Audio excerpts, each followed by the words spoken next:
मैं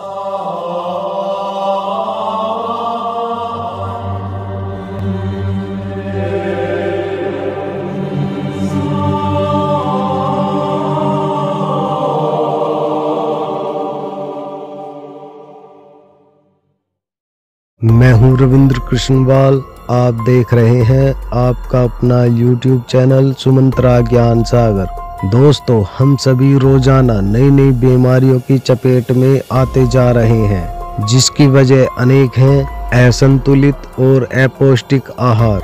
आज के समय में हमारे खान पान की कोई ऐसी वस्तु ही नहीं बची है जो खनिज पदार्थों से तैयार नहीं हुई हो।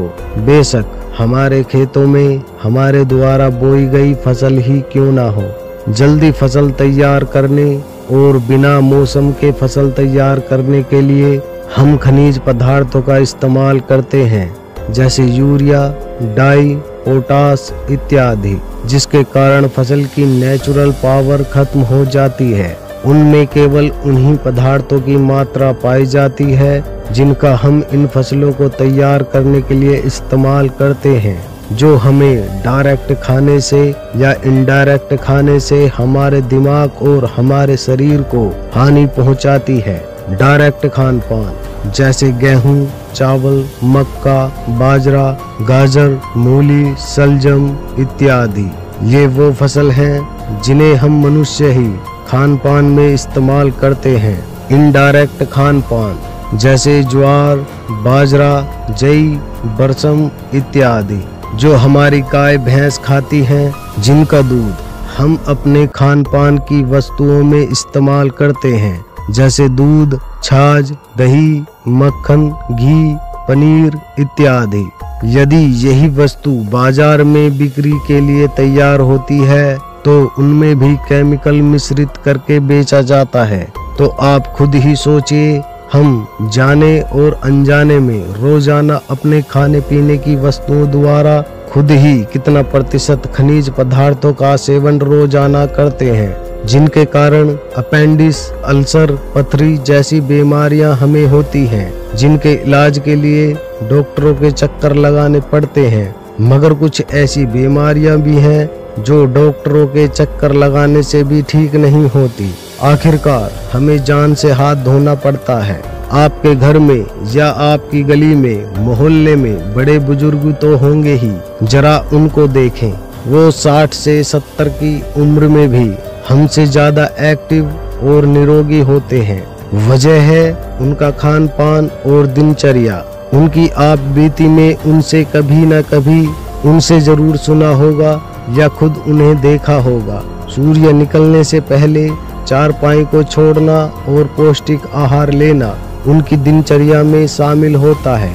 वो आज भी हमसे ज्यादा तंदुरुस्त और एक्टिव हैं, क्योंकि उन्होंने हमारी तरह हानिकारक केमिकल्स का सेवन नहीं किया है और न ही करते हैं। बड़े बुजुर्ग कहते हैं, आज की गाय भैंसों के दूध में भी वो ताकत नहीं रही जो पहले हुआ करती थी। सच कहते हैं, क्योंकि गाय भैंस पहले शुद्ध और नेचुरल खाद द्वारा तैयार की गई फसलें ही खाती थी, और आज की फसलें तो केवल और केवल केमिकल्स द्वारा ही तैयार की जाती हैं।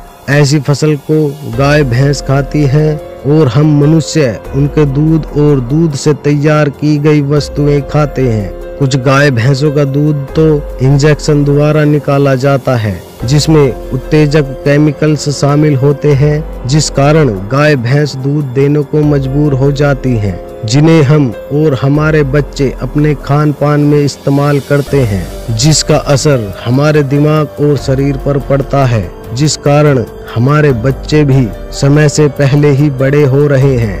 वैज्ञानिक भी इस बात को मानते हैं। हमारा आज के समय का खान पान ही जिम्मेदार है बच्चों के समय से पहले बड़े होने का। इसके जिम्मेदार हैं वो केमिकल्स जिन्हें हम खुद भी और अपने बच्चों को भी खान पान द्वारा जाने अनजाने में दे रहे हैं, जिन केमिकल्स के रिएक्शन से हमारे शरीर के कुछ ऐसे हार्मोन्स जल्दी ही एक्टिव हो जाते हैं जिनका अभी समय ही नहीं है, जिस कारण बच्चों का मानसिक ग्रोथ और शारीरिक ग्रोथ जल्द से जल्द समय से पहले ही होने लगता है। और इन्हीं केमिकल्स की वजह से ही हमारा शरीर भी समय से पहले कमजोर होने लगता है, जिस कारण आज की युवा पीढ़ी को समय से पहले ही बुढ़ापा आने लगा है और एक दिन हमारा जीवन समाप्त। हम 60-70 की उम्र भी नहीं पकड़ पाएंगे और जो 60-70 की उम्र के पुराने लोग हैं वो हमसे भी कहीं ज्यादा और जी जाएंगे और जी भी रहे हैं। वजह केवल एक ही है, बुजुर्गों और हमारे खान पान का फर्क। नेचुरल खाद्य पदार्थ से तैयार की गई फसलें और अननेचुरल खाद्य पदार्थों द्वारा तैयार की गई फसलें। नेचुरल आहार या अननेचुरल आहार, आप किस तरह का आहार लेते हैं या आगे लेना चाहेंगे, कमेंट करके जरूर बताएं। वीडियो अच्छी लगी है तो लाइक करें और ज्यादा से ज्यादा वीडियो को शेयर करें ताकि हर मनुष्य के पास ये वीडियो पहुंच सके और वीडियो में बताई गई जानकारी से आप सभी लाभ प्राप्त कर सकें और ये जान सकें हमारा आज का खान पान ही हमारी सभी बीमारियों की असली जड़ है। मैं रविंद्र कृष्णवाल आपसे आज्ञा चाहूँगा। खुशहाल रहें, देखते रहें आपका अपना YouTube चैनल सुमंत्रा ज्ञान सागर।